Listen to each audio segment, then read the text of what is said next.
What's up, everybody? How you doing? Thank you for following, watching, checking in, watching the videos, getting the updates. I know it's been a while since we've done these. We're back, so thanks for tuning in and listening. I want to hear your opinion below, what you think is going to happen next. Are there going to be more fires, more riots? Is the coronavirus going to make a round two? Are the aliens coming in July? Let us know. Let us know what's happening. So I think for the next few months here, it's only going to get worse before it gets better. I think I've been saying that for a while now, but I want to help prepare you guys because waiting for something to happen again and not being prepared will leave you scared. So I think it's only going to get worse, mainly because we are going to get more and more divided than ever before. So I think we're going to get more divided than the Civil War. Back in the Civil War, there was a line between the North and the South. There was a geographical divide. Obviously, there were people in the South that supported the North and people in the North that supported the South, but it was more of a geographical divide. Here, now, today, we are divided.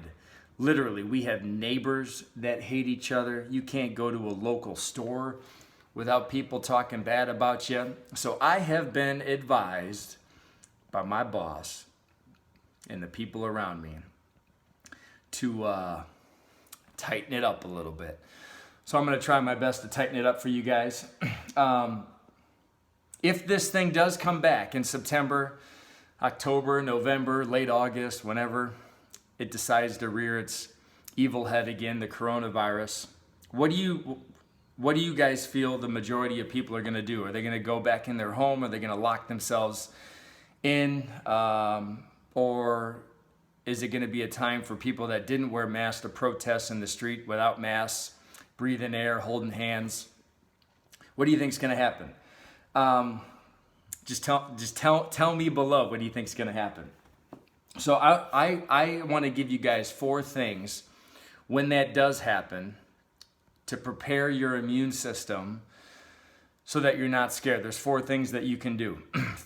3 of the 4 require you to abandon or avoid something. I've said this once. I've said it before. I said it in the book. You cannot put a piece of gold on a pile of CRAP and expect for things to get better. You must remove something first before adding it. So the first thing that you need to remove are toxins. You need to remove processed food. Drugs are not going to save you through this thing. If you're waiting 6 or 9 months to get some type of medication or an inoculation from big pharma, that's not going to help you. That is not going to save you. That is not going to protect you. You need to remove something first before adding. So first off, you have to remove toxins out of your lifestyle. Majority of people, that's processed food. They have a diet that's predominantly high in sugar, grains, cereals, breads. You need to remove that. Last week was National Donut Day, and there probably wasn't a shortage of donuts. Or actually, there probably was a shortage of donuts. And people make the excuse for eating donuts. Well, this is the only time that I eat donuts throughout the year. And the night before that, they had hot dogs and macaroni and cheese. Dude, when it hits your system, it gets metabolized no different than a donut. So remove the toxins in your lifestyle. Number 2, you need to remove your sedentary lifestyle. For 60 days, 70 days, you've been sitting at home on lockdown, not moving, not exercising, not doing anything. You need to remove that lifestyle and add something good to it. You can't continually binge watch Tiger King, like I made the mistake of doing, and exercise and expect to get better. You need to remove something first. Number 3, you need to remove subluxations in your spine. I want to give you this research. I wrote this Wednesday, October 23rd, 2019. If you go to our Facebook page, you can read it too. I'm just going to give you a couple highlights on it of why it's important to get adjusted to help to boost your immune system. In 1974, Dr. Core, who was a physiologist, looked at vertebral subluxation, spinal lesions, and they were associated with an exaggerated sympathetic tone. So your nervous system, your autonomic nervous system, works in two modes of operation: growth and development and the fight or flight, right? The parasympathetic and the sympathetic. Subluxation sticks the sympathetic nervous system on. It causes the body to be in a chronic state of stress. So when that happens, that system is designed to be turned on and turned off. It's not designed to be stuck on. Just like if you're running for your life from a bear, you're not going to fight a bear, you're going to flee from it. The sympathetic nervous system kicks on, your adrenals activate, cortisol gets released, epinephrine gets released in your bloodstream. You can run faster, you can jump higher, you have superhuman strength. But while you're being chased by a bear and you suck in the coronavirus, do you think your immune system cares about fighting the corona? Absolutely not, because it's a growth and development system.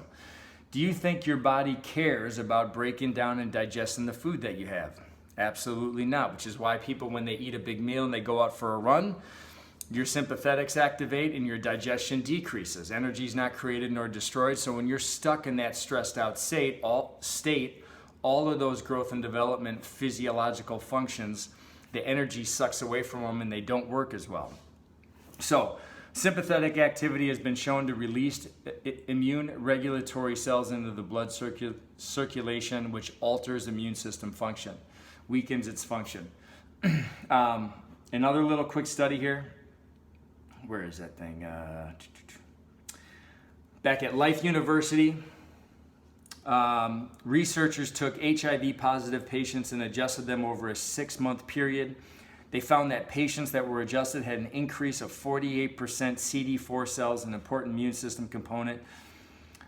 These measurements were taken at the patient's independent medical center, where they were under medical supervision for their condition. The control group, the patients who were not adjusted, did not demonstrate a dramatic increase in cell-mediated immune response or the ability to kill stuff. But they actually experienced, the people that were not getting adjusted on a regular basis had a 7.96% decrease in that cell count. Another thing, this was done by Ronald Pirro, PhD, Chief of Cancer Prevention Research of New York's Preventive Medicine Institute and Professor of Medicine of New York University. Dr. Pirro measured the immune systems of people under chiropractic care as compared to those in the general population and those with cancer and other serious sicknesses. In this initial 3-year study, 107 individuals who had been under chiropractic care for more than 5 years, not sampled it for 6 months and quit for 4.5 years, not tried to do it for 12 adjustments because their insurance covered it and then they quit because they lost insurance. They were committed on a regular basis for 5 years. Most of the people that come here have not been doing that yet because we've only been around in this office for 5 years. So 107 individuals who have been under regular chiropractic care for more than 5 years. The chiropractic patients were found to have a 200% greater immune competence than people who had not received chiropractic care, and a 400% greater immune competence than people with cancer and other serious disease processes. The immune system superiority of those under chiropractic care did not diminish with age. So the longer you're under chiropractic care, no matter your age, your immune system will continue to get stronger even though you are getting older, which is contradictory to what most people think is when you get old, your immune system gets compromised, you can get sick, old people get the coronavirus. No, people with weakened immune systems fall susceptible to getting it. It's not age, right? It's the body's inability to be resistant to the environment. This is why the World Health Organization, every single time they come out with advice, well, it's on the counters, it's not on the counter, sanitation helps, sanitation doesn't help, it's not passed by asymptomatic people, oh, it is passed by people that are asymptomatic, oh, now it's not passed by people that are asymptomatic. And they have no good input because they have no foundation of health. They have no idea what health is. So where is it? When applied, I've never seen a group other than this chiropractic group who experienced a 200% increase over the normal patients. That's what the medical doctor said, PhD. This is why it's so dramatically important. So, does that information make the news? It was in 1989, the Chiropractic Journal of August 1989. You can look it up if you don't believe me. You can go to our Facebook page and go through the notes sections, and you can look through all the notes that we made. So why does this stuff not make the news, but everything else does? I don't know. I don't know why this doesn't make the news. Probably because bad news travels faster than good news. So when you got good news all over the place, nobody hits the share button, nobody hits the like button. But when something terrible goes around, they'll hit the button to share it around.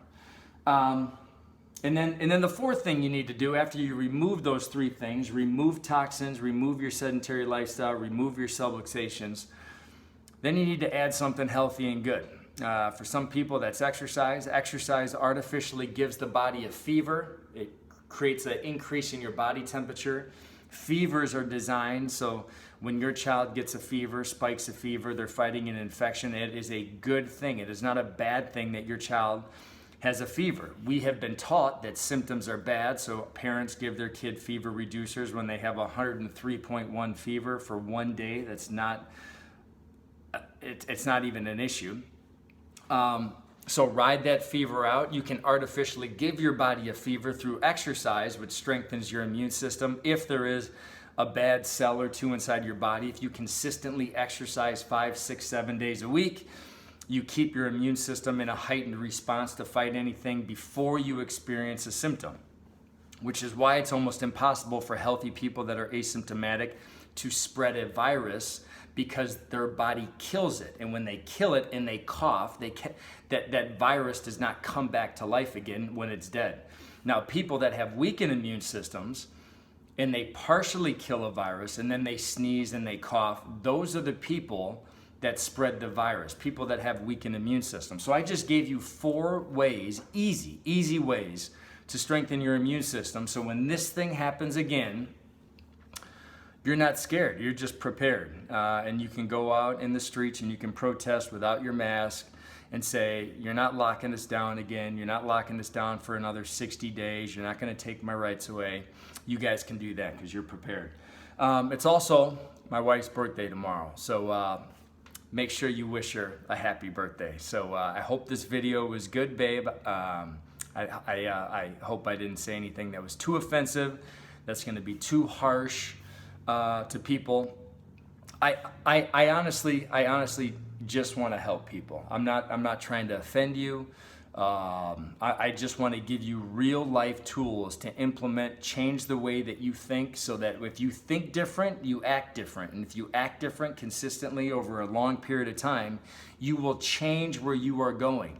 Many people are on the pathway of heart disease, cancer, or some other disease, or the nursing home. And I want to make sure that you are not going down that pathway. And in order to do that, you need to change the way you think and change the way you act, change your behaviors, and just do a couple of things that I told you. I lay out the 5 foundational principles in that ebook that I wrote. Some of you people have read it and you guys have enjoyed it. Some of you haven't and you should, but once again, thanks for listening, and we'll see you guys soon. God bless.